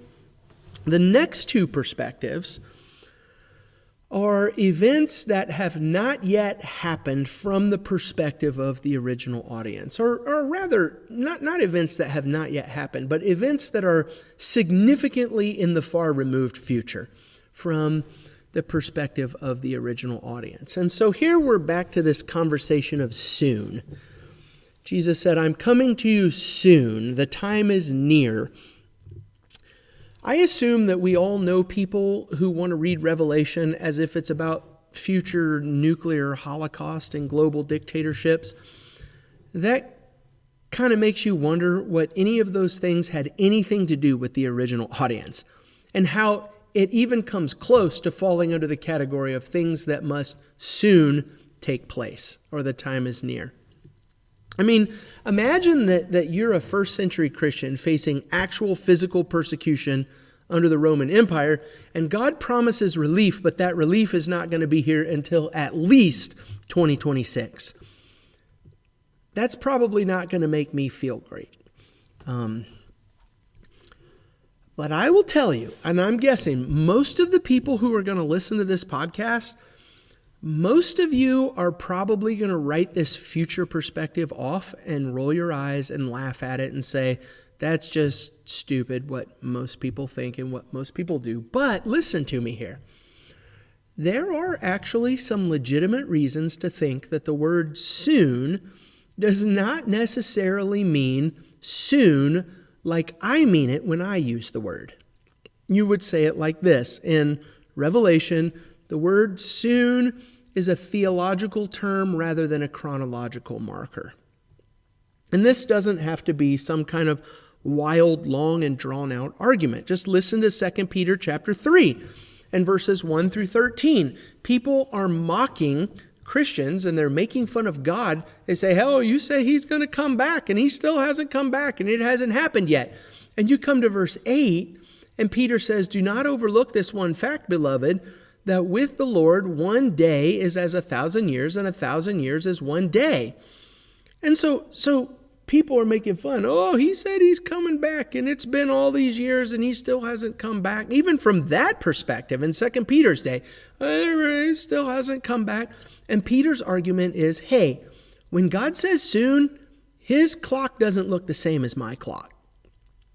In that same chapter in verses 11 and 12, "Since all these things are thus to be dissolved, what sort of people ought you to be in lives of holiness and godliness, waiting for and hastening the coming day of God?" This is what you should be doing. You should be hoping that it will hurry up. Wait for it. Like you're waiting for it right now and saying, come on. I'm ready for this thing. Bring it on. I'm hastening it. Verse 13, "According to his promise, we are waiting for a new heavens and a new earth." So, Peter acknowledges soon to God doesn't necessarily mean the same thing as soon means to us. But what we should be doing is taking soon as I'm waiting for it and I'm ready for it right now. I think there's another thing that we need to think about. This is kind of the context of the Bible and the context of Revelation. I'll have a little bit more to say about this as we move through Revelation. There is a lot of stuff from the book of Daniel in Revelation. I'll probably have an entire episode, definitely about the Old Testament in Revelation, but maybe even Daniel in Revelation. But you come to the very end of Daniel in chapter 12, and if you want, you can read verses 1 through 9. But this is what happens. In Daniel 12, I'm going to start reading in verse 4. The angel says to Daniel, "Shut up the words and seal the book until the time of the end." So Daniel, I've told you a bunch of stuff in the book of Daniel, and this is what I want you to do with it. I want you to take that book and close it, or rather, if it's a scroll, roll it up, and I want you to seal it, because it's not time for these things to happen yet. Seal it up until the time of the end. You come down to verse 6, it says, "Someone said to the man clothed in linen, who was above the waters of the stream, 'How long shall it be till the end of these wonders?'" When is the end? I want to know when it's coming. I'm going to jump down to verse 8. "I heard, but I did not understand. Then I said, 'O my Lord, what shall be the outcome of these things?' And he said, 'Go your way, Daniel, for the words are shut up and sealed until the time of the end.'" And so the end of Daniel is, it's not time for this stuff to happen yet. But then you come to Revelation, and especially Revelation chapters 5 through 11 is this picture of Jesus, the Lamb, the slain Lamb of God, the Lamb who's going to start breaking the seals to open the scroll. And I think that you read what's happening there in light of Daniel chapter 12. Daniel said, seal it up because it's not time for these things to happen yet. But in Revelation, you see Jesus breaking the seals, not to say, here's a secret message that I need to tell you about, but to say, it's time now. We are at the time of the end. And this is how Revelation ends. Revelation 22 and verse 10 says, "Do not seal up the words of the prophecy of this book, for the time is near." And I think what we do with this as we say soon is less about a specific date on a calendar and more about maintaining a constant state of readiness. The end time of God, we can even call it the church age if you want, the last days, the latter days is how you sometimes see it in the Bible. The last days have been inaugurated. They're here. But it's been going on for quite some time already. And whether God's judgment happens later this afternoon or 5,000 years from now, we are in the last act of the play right now, and we are supposed to live as if the end is imminent. And so with that in mind, soon makes sure that every generation of believers from the first century to the 21st century live in a state of constant preparedness. That's what the word soon is doing for us. And so, I don't necessarily think that it's stupid to say that Revelation is written about events that are going to happen later in the future because the word soon is used. Well, that's true. But how is the word soon used in the rest of the Bible? We need to take that into account too. Okay, so under this perspective of events that are going to take place in the far distant future, number 3, this is the third of 5 perspectives on Revelation. It's called the historicist perspective. That's like history. It's the historicist perspective. Here's a summary of the historicist perspective. This view has been popular throughout a lot of Christian history. It was especially popular for the reformers like Martin Luther and John Calvin. And it is basically saying that Revelation is like a continuous timeline where you just plug in events as they happen. Revelation starts here. The vision of Revelation starts in chapter 4. And this happens, and then this happens, and then this happens, and then this happens. And you're just moving chronologically down the timeline of history. Well, there's a problem with that. And that is, first of all, the applications that we've seen about this I mean, as if Revelation was written about the historical woes of Western Europe church and state politics. We like to think way more highly of ourselves as if we're the only people and the only Christians who have ever lived and operated. And so, of course, the book of Revelation would be written about Western Europe church and state politics. But the reality is we're just not as big of a deal as we sometimes like to think we are. And so, with the historicist perspective, you have this endless cycle of revisions. The rise of Islam has been a popular historic option. Revelation addresses the rise of Islam. In the 1500s, the Pope was the Antichrist. In the 1800s, Napoleon was the Antichrist. In the 1900s, Mussolini and Hitler were the Actually, Mussolini is the beast and Hitler is the Antichrist. Recently, the European Union has been the ten-horned beast referred to in Revelation. And this view, just with the perspective of history, has kind of operated like pin the tail on the geopolitical donkey throughout history. The historist view is pretty much a graveyard of failed and embarrassing wrong predictions. So, okay, we're not going to do that. Perspective number 4 is a future perspective of Revelation, even from where I sit here today in 2026.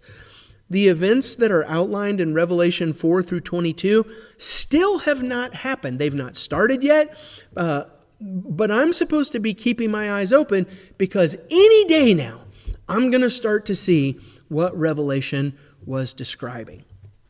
This is I speak of this disparagingly, but this is newspaper theology. This is, I think, the dominant pop culture view of Revelation that we see in the world around us right now. We are waiting right now for a literal 7-year period of unprecedented global terror called the tribulation. And we are waiting right now and looking for a literal, singular, global political dictator who is going to be the Antichrist. And even still, right now, we're looking for a literal cashless society with physical marks on our hands and our foreheads and a massive military battle in the Middle East, because that's what Revelation describes. And those things are still things that are going to happen in the future. That's a futurist perspective of Revelation. I have a couple problems with the futurist perspective. Number one, we haven't seemed to learn our lesson from the historicist perspective. I mean, you can look back in history and say, oh, I predicted that the Pope is the Antichrist, and well, that didn't really work out. So I'm going to call the Antichrist Hitler, and that didn't really work out. So, here is something that's happening in the world right now, and Donald Trump is the Antichrist, and that's going to end in exactly the same way all of the other things have ended. And so let's not keep making the same mistake over and over again. Let's make different mistakes. But I think there's a fatal problem. And the fatal problem of a futurist perspective is that if it's true that the events of Revelation are still future even from our perspective today, then the message of Revelation that was written to the 7 churches of Asia Minor was completely irrelevant to its original audience. Imagine you need directions, and I give you a map to navigate your way through life with a GPS that is set to the way everything's going to be in 2,000 years. That map is going to be completely useless to you. God sent a letter through Jesus, through an angel, through John, to real people in 7 actual real churches in Asia Minor. And those real people were really suffering, and they were being persecuted and imprisoned, and in some cases they were being executed by the state.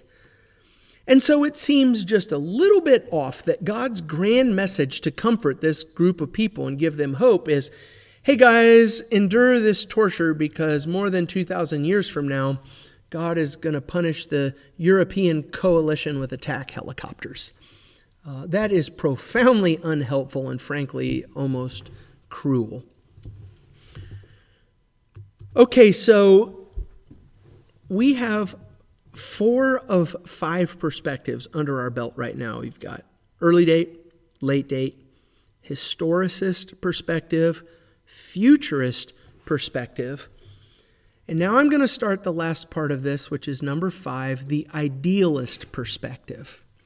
Sometimes you'll hear the idealist perspective called the spiritual perspective or the archetypal approach to Revelation.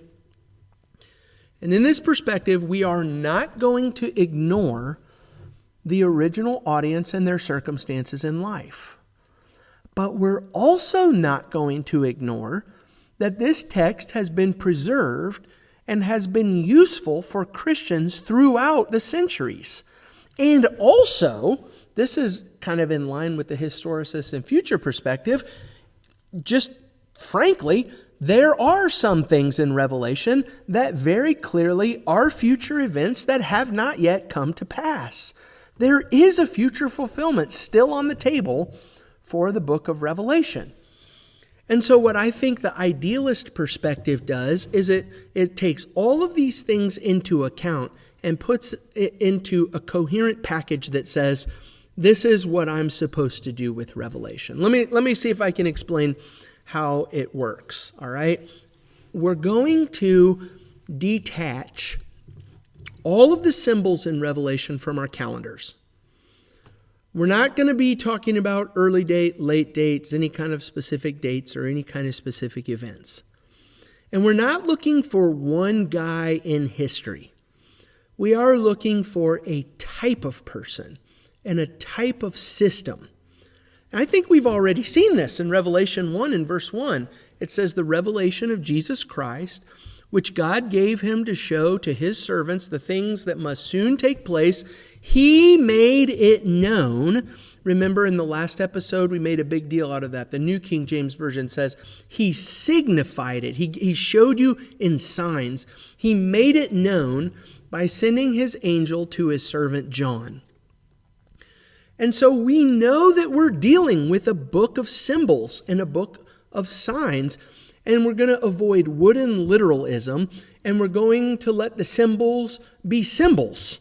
The idealist view treats Revelation as a timeless, symbolic portrayal of the ongoing battle between good and evil that is relevant for every generation of Christians throughout all time and all places.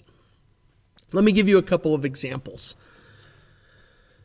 Later on, when we get to near the end of Revelation, we're going to talk about Babylon the Great. Babylon the Great, the mother of prostitutes and the city of excess. So the early date says Babylon the Great is Jerusalem. Maybe Rome under Nero, but the early date would say it's Jerusalem likely.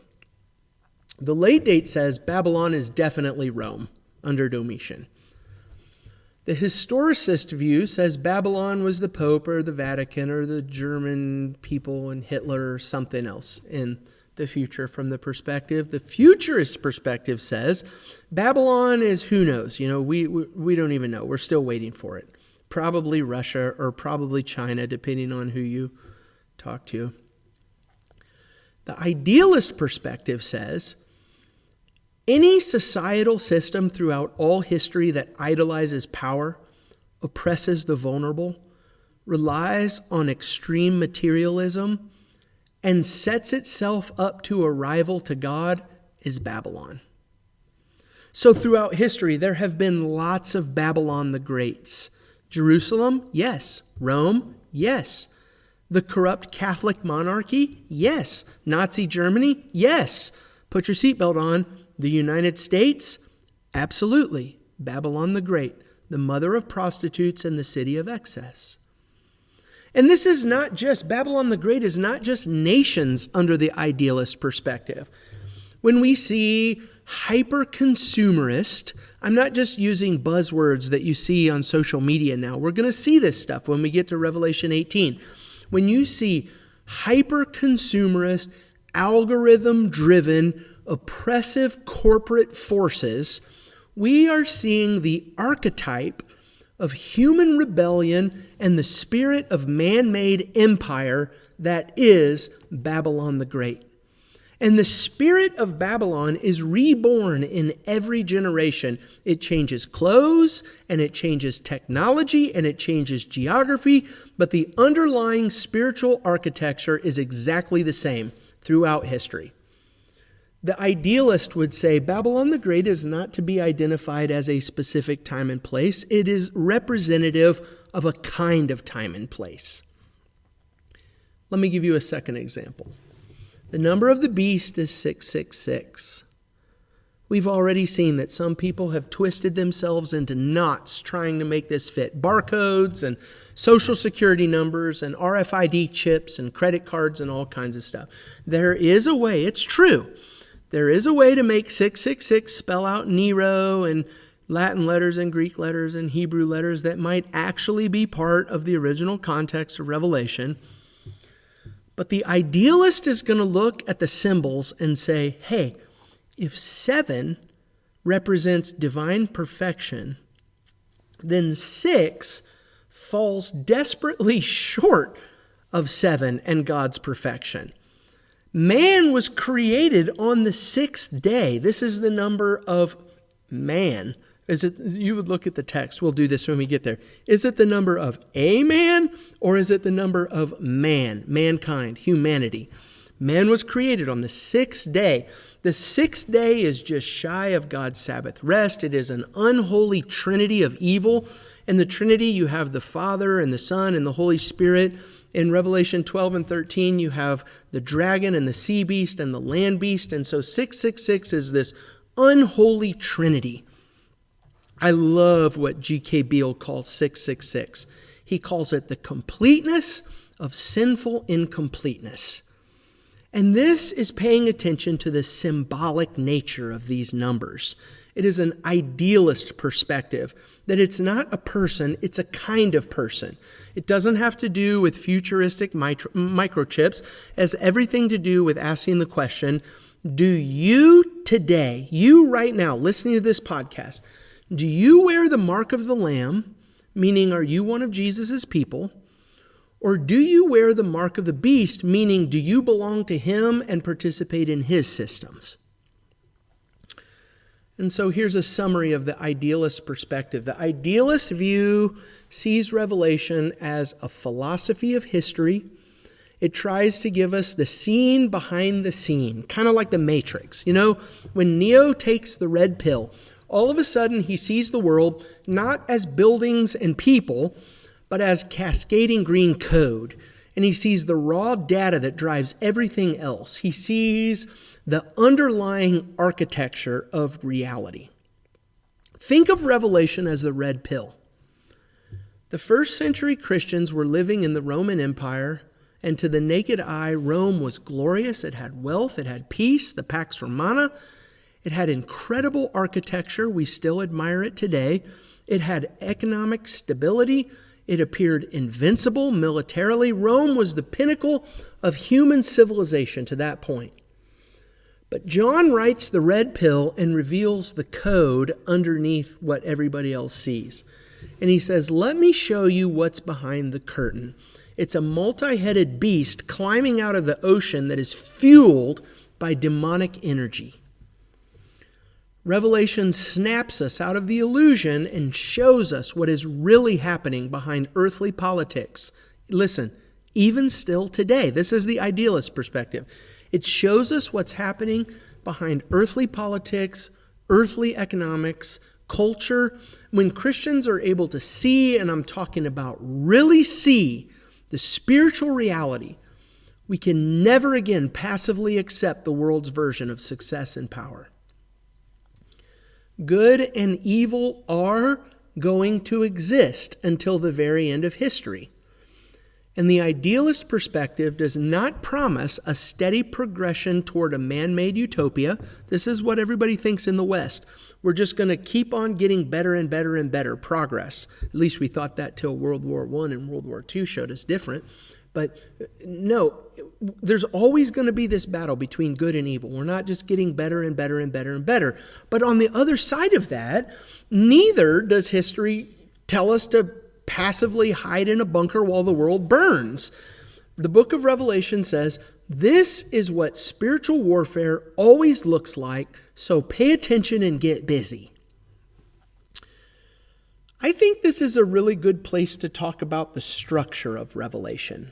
There's not going to be a separate lesson. I'm going to bring this up again and again as we move through the text. But I want to talk about the structure right now because I think it belongs in this conversation. The futurist is going to read Revelation like a chronological timeline. First this happens, then this happens after that, then this happens. So you've got the first 7 seals, this happens, this happens, this happens. And then after that you have the 7 trumpets, and then it happens this, this, this. And then after that there's the bowls of wrath. And so it's a timeline, a straight line that runs all the way through the book and all the way through history. But the idealist looks at Revelation and says John used a literary technique called recapitulation. It's like circles. It's like cycles over and over and over again. So we're not reading a chronological timeline.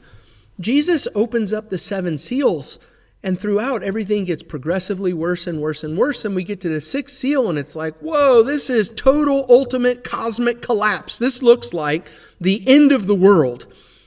And then we get to the 7th seal, and there's 30 minutes of silence in heaven, and suddenly the trumpets blow, and the judgments start all over again. And we don't say, well, that's just the next thing that's going to happen.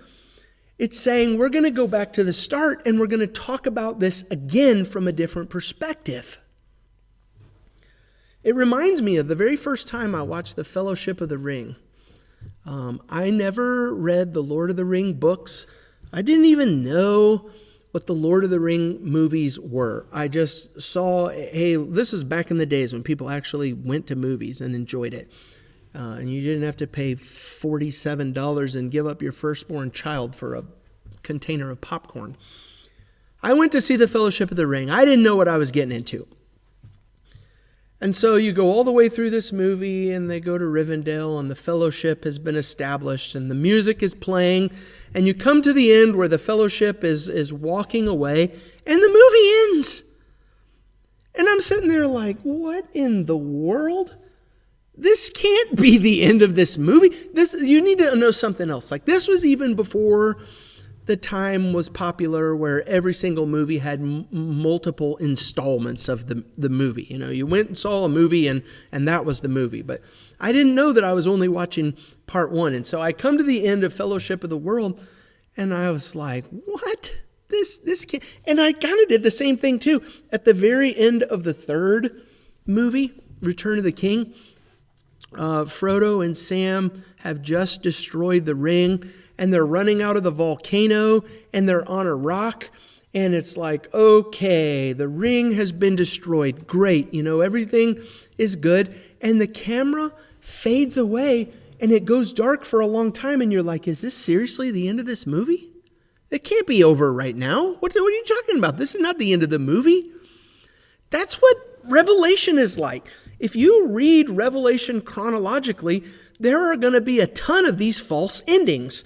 You're going to come to the 6th seal and you're going to be like, boom, that's the end of the world. Nope, you got 7 trumpets. You're going to come to the trumpets, and when we get to the end of the trumpets, you're going to say, boom, that's the end of the world. Nope, there's even more that's going to come after that.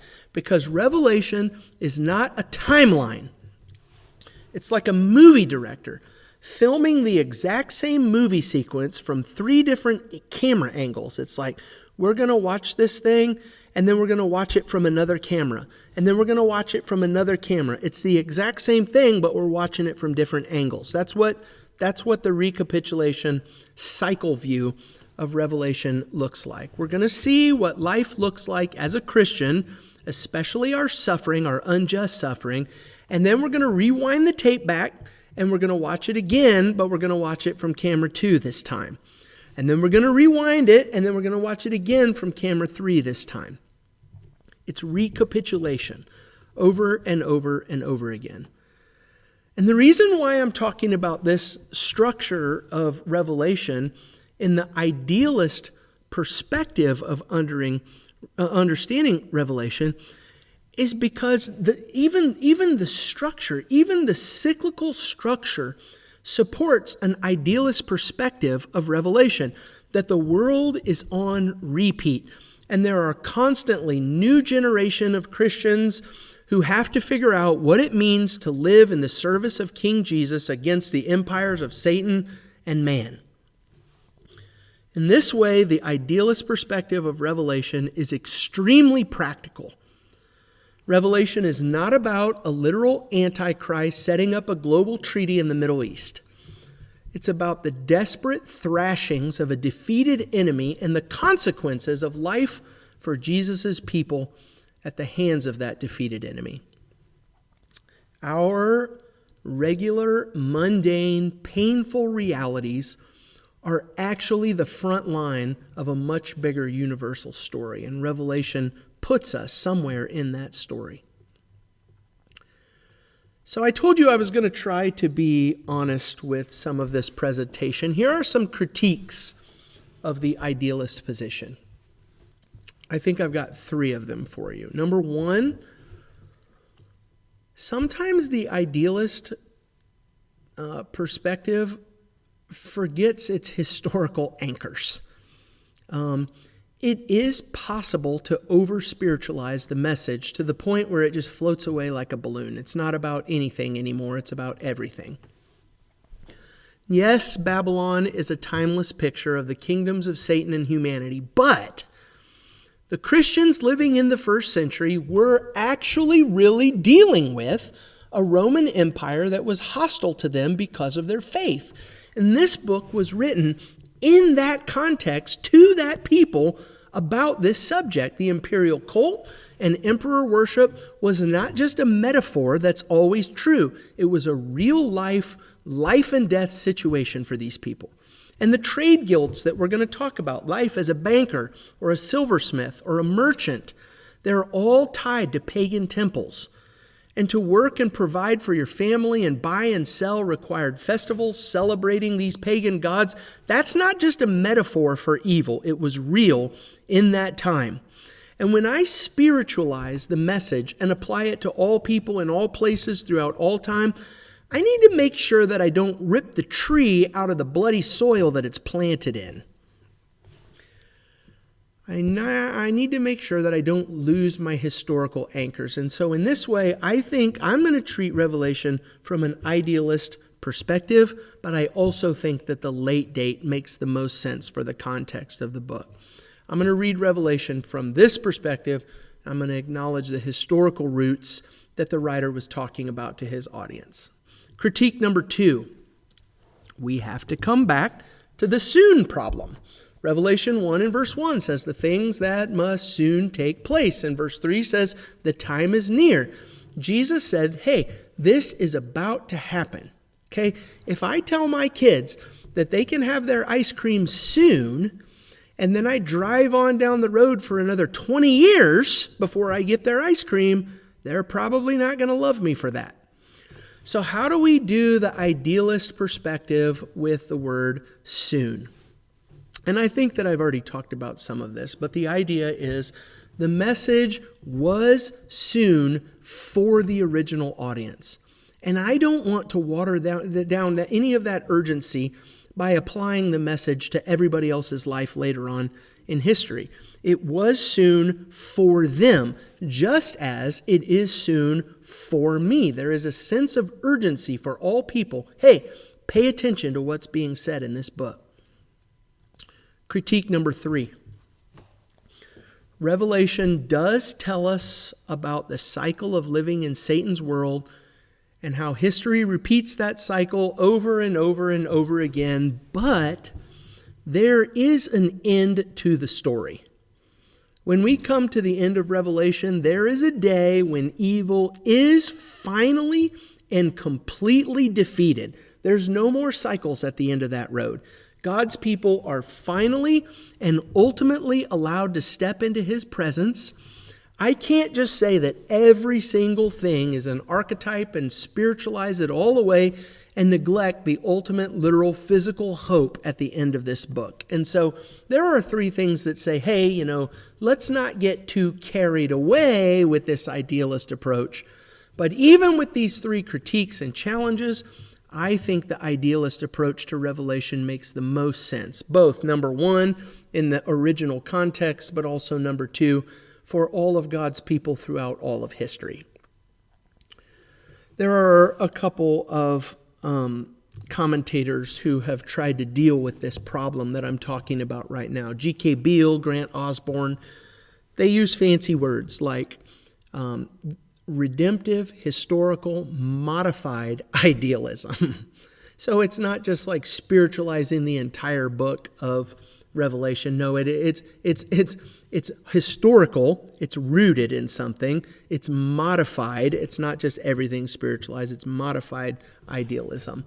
Sometimes it's just described as an eclectic approach, and that means we just take all the best pieces from all the positions and we combine them into one coherent approach of revelation, which I think makes an awful lot of sense. And so, I'm coming to the end of this thing, and I'm going to tell you, if somebody says, and they're willing to die on the hill, I think Revelation is written about the fall of Jerusalem and the destruction of Jerusalem and the rejection of God and the old covenant people and the old covenant system. Great. I'm not gonna fight you about that.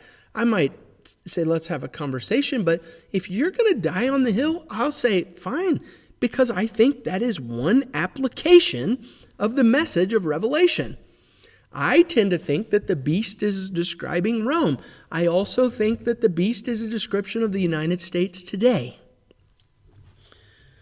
At the same time, history is not an infinite spinning wheel. There will be a second coming of Jesus in space and time, and there will be a judgment day of the great white throne, and there will be a literal new creation, and there will be a lake of fire where people go for all eternity. And for the position that most of the events in Revelation have already happened to the original audience, that message is grounded in historical truth and reality for them. That's true. But the book is relevant and meaningful to them, even though there are some of these future events that have not yet happened. For the position that most of the events in Revelation were still going to happen in the far distant future, that is true. Even to the extent that Revelation is a timeless message about what it means for God's people to fight against Satan. Now, I'm going to put a disclaimer on that one. So long as people don't get wild with it and say silly things like, we need to support modern day political Israel and restore all of the Old Testament promised land to Israel because God gave it to them, and we need to tear down the Dome of the Rock and build the third temple. That's too far for me. I can't walk with you down that road. But I'm not just going to write somebody off because they say Revelation is describing things in the far-off future. I think that's what makes it applicable. It does describe idealistic systems and problems and solutions in the far-off future. So here's my conclusion. If my take is correct, then we need to realize that Babylon is not just ancient history, and it's not just some future boogeyman. It is active right now in our society and our churches and our lives. The idealist position demands that we look in the mirror and honestly identify the beast and how I have compromised and how I am currently participating in his systems. I think in this way, Revelation is not an X-ray that tells us if something is broken or not. It's like an MRI that reveals deep, hidden, often cancerous realities inside of our own hearts and the empires that we build and live inside of. All right, that one was long. Thank you for sticking with me. If you have, thank you for sticking with me to the end of this episode. In the third episode that's coming up, I'm going to spend some time talking about more history, the Roman Imperial cult, and what it practically looked like to live as a Christian at the end of the first century in Asia Minor. I'll see you all next time.